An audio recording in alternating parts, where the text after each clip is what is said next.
Comencemos por responder ¿qué es una organización? A la asociación de individuos con habilidades, conocimientos y capacidades que se relacionan entre sí y comparten un fin común con determinados objetivos o metas se le llama organización. Pueden existir organizaciones de tipo social, empresarial, altruistas, etc., pero siempre que se busque dar esa terminología a un grupo de personas se sabe que debe haber una organización esquemática de funciones entre sí para poder ser reconocida como una organización como tal. Para conseguir esas metas u objetivos en común, se reparte una cierta cantidad de tareas y funciones entre cada colaborador para trabajar de manera coordinada. Estas deben de ir de la mano con las tareas que sabe y que además desea ejercer cada colaborador, porque se espera que la respuesta a la acción de la misma entregue resultados favorables que sumen valor al logro del objetivo que se tiene focalizado. A esta unión de fuerzas colaborativas se le llama estructura. Es parecido al cuerpo humano. La estructura serían los huesos y el cuerpo en sí, y cada uno de nuestros órganos lleva una función determinada, que además trabaja de la mano con otros órganos para lograr una tarea conjunta de nuestro sistema. De la misma manera es como funciona una organización, es por eso que se llama estructura. Parecido a ello, la organización de una escuela se lleva a cabo de la misma forma. Esto permite una distribución formal del trabajo, proporcionando canales para la participación y limitando la autoridad a partir de líneas de comunicación y la identificación de jerarquías y actividades. Esto va de la mano con el diseño organizativo, un concepto que va dentro de la estructura de una organización, pero que mientras que la estructura se refiere a la forma en que una organización fracciona las áreas de trabajo, el diseño organizativo es un instrumento que describe la apariencia de una organización y el establecimiento de la misma. Hablando sobre la estructura de las organizaciones educativas, hablaré sobre los modelos estructurales clásicos, empezando con la estructura estática y dinámica, que constan de dos factores primordiales para que se mantengan funcionando, de un sistema y de una orientación de su estructura. Para esto, debemos que distinguir del concepto de estático y de dinámico. Por una parte, la parte dinámica pertenece o es sinónimo de acción, y el concepto de estático pertenece a una estructura o un efecto.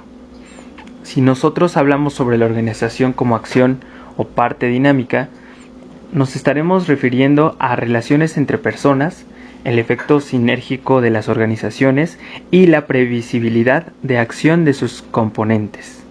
Pero ya si hablamos de organización como efecto o estructura, este es el resultado del trabajo de organizar, de poner en marcha funciones, estructuras y objetivos para así conseguir un fin determinado. El grado con que las organizaciones subrayan la racionalidad nos da un criterio diferenciador muy conocido y utilizado.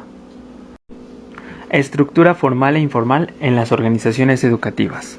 Comenzaré hablándoles sobre la estructura formal, la cual es llamada a la cantidad de normas que determinan la libertad de acción en una organización, también conocido como formalización, para trabajar con más eficacia y precisión, ser más imparciales, mantener el control sobre el comportamiento y no dar pie a la innovación.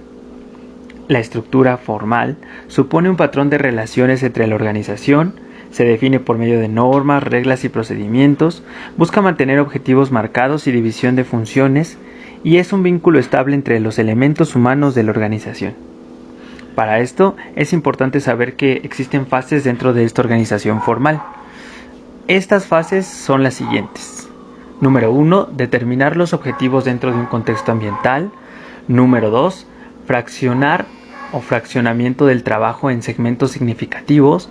Número 3, reagrupamiento de las actividades divididas en función de su semejanza interna, instalaciones o personal que ha de desempeñarlas. Número 4, definir cada desempeño y asignarle los medios materiales y funcionales para su ejecución. Número 5, elección de personas cualificadas. Número 6, información a cada trabajador de su cometido, grado de responsabilidad y relaciones con otras personas o unidades de trabajo de la institución. Ahora bien, hablando sobre la estructura informal, esta es la que no está vinculada directamente con el trabajo y surge de manera espontánea.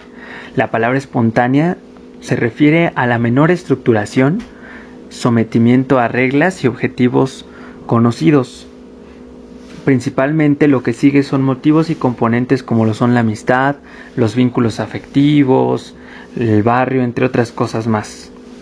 A pesar de esto, las reglas existen, pero de forma explícita.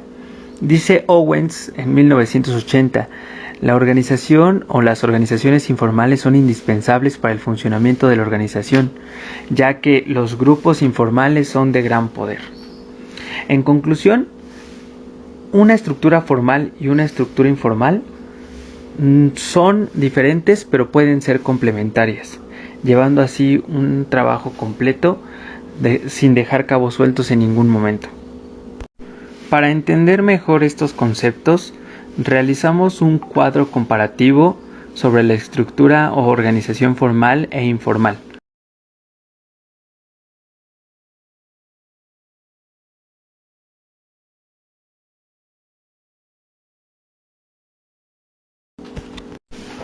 Hablando sobre la estructura cerrada y abierta de las organizaciones, la estructura cerrada se mantiene estable, estática y repele la innovación, y las ideas nuevas manteniendo la misma estructura y organización.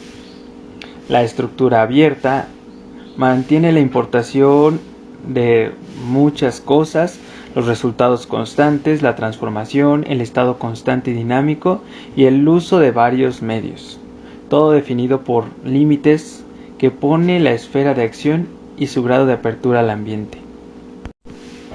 El enfoque racional y social se puede resumir en una frase muy simple. La humanización es el objetivo prioritario en el aspecto social, en el enfoque social, mientras que el rendimiento es el objetivo principal del enfoque racional. En Guita Fernández del 2001 menciona que la crisis de la organización escolar se da así. Las escuelas son solo sistemas racionales y uniformes con el objetivo de lograr solamente un propósito rentable. También existe un enfoque técnico y cultural de las organizaciones. El enfoque cultural postula que cada organización tiene su propia personalidad, aportando energía al funcionamiento y creando un clima de organización, mientras que un enfoque técnico está inspirado en los aspectos empresariales y sostiene criterios lógicos y formales de cierto modo estandarizados. Ahora vamos con el tema 3, estructuras organizativas innovadoras. Estructuras basadas en los componentes. Una de las primeras visiones del tipo de estructura organizativa en centros educativos nos la presenta Gairin en 1997, basada en uno de sus componentes clásicos, los recursos humanos, los recursos funcionales y los recursos materiales, como se muestra en la imagen. Por el tipo de configuración estructural, inspirándonos en Morales, vemos una clasificación de las organizaciones en función del tipo de configuración estructural, las cuales son autocráticas, que son emprendedoras, las cuales se caracterizan por ser muy simples y cerradas, autosuficientes. También están las burocráticas, que son mecanicistas, son centros educativos que funcionan por inercia y sin cambios, muy estandarizados a golpe de normativa.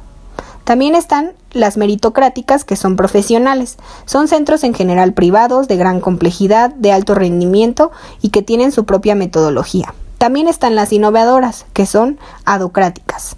Como dije, están dirigidas a la innovación, al cambio y a la perspectiva de la nueva sociedad del conocimiento, como se muestra en la imagen. La estructura como arquitectura y organigrama en las organizaciones escolares. En educación entendemos por arquitectura organizativa la construcción de los marcos de relaciones en los centros. No es un elemento neutro, ya que las implicaciones de la estructura en la organización son, como afirma Hall, una consecuencia de múltiples factores, factores contextuales y factores de diseño organizacional. Para Klaver y otros, en 1994 el organigrama ilustra 5 aspectos básicos de la estructura organizativa: la división del trabajo, la escala jerárquica, el tipo de trabajo que se realiza, las bases sobre las que se ha dividido las actividades de la organización y los niveles de administración. Este mismo autor nos presenta varias formas de representar las organizaciones mediante organigramas, desde la estructura clásica a organigramas radicales y radiales mucho más dinámicos.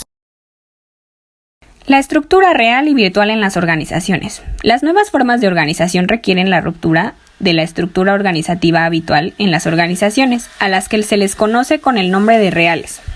Las organizaciones virtuales se caracterizan por estar muy atentas a la gestión del cambio en el entorno, a gestionar la complejidad de la organización misma y a dirigir eficazmente la diversidad y optimizar la necesidad de descentralización a la vez que logran la máxima capacidad de respuesta, según Bueno Campos en 1996. Siguiendo a este autor, las organizaciones virtuales también se caracterizan por configurarse como una red de flujos de información, tienen estructuras de funcionamiento muy flexible, apuestan por la descentralización y la eficacia, sus relaciones y fronteras de la estructura se difuminan por los efectos de la cadena tradicional, sus estructuras organizativas son funcionales, planas o de base profesional. Organizaciones en trébol y en red. La estructura en trébol tiene un diseño basado en el trébol de 3 hojas a las que intenta añadir la cuarta. Ante la fractura del entorno a la organización plana, pretende aligerar y dinamizar la estructura para conseguir mejoras en la organización. En el centro de la segunda figura aparece el núcleo profesional, formando la primera hoja e intentando integrar a las máximas personas en él. En la segunda hoja se enmarca la flexibilidad en el trabajo que pretende un mayor dinamismo en la organización al permitir trabajos en lugares y tiempos variados. La tercera hoja es la apertura a la colaboración con otras instituciones o centros, sean del mismo nivel o de otro. Finalmente, la cuarta hoja pretende la colaboración de los propios usuarios, padres, alumnos, aventajados, etc. Por su parte, la organización en red trata de conseguir la máxima fragmentación y autonomía organizativa. Se pretende la segregación de diversas actividades en la organización a la vez que se vinculan por acuerdos concretos para cada actividad. Por eso la organización en red se caracteriza por ser una combinación de distintos tipos de estructuras organizacionales coordinando las actividades a partir de un proceso de división del trabajo en el que la dirección se especializa en la fragmentación y en la coordinación posterior de los mismos. Por ello, este modelo nos presenta una estructura organizativa definida, ya que depende de las alianzas y el lugar y actividades que les confíe. Como principales ventajas, tiene una forma ligera y rápida en las acciones, es estilizada en su diseño y virtual en sus ubicaciones y registros. Por último, es importante mencionar que la sociedad de la información y del conocimiento están en constante cambio y, por tanto, cambian también las formas de educar y las necesidades a las que se debe de responder. Por tanto, es necesaria la evolución y la readaptación de las estructuras organizativas de los centros educativos, en donde también toma lugar el rediseño de los modelos de calidad con una visión futurista, innovadora y actualizada. De esta forma, la transformación de estos centros educativos da lugar también a la transformación del compromiso de los integrantes de la misma, es decir, de los colaboradores.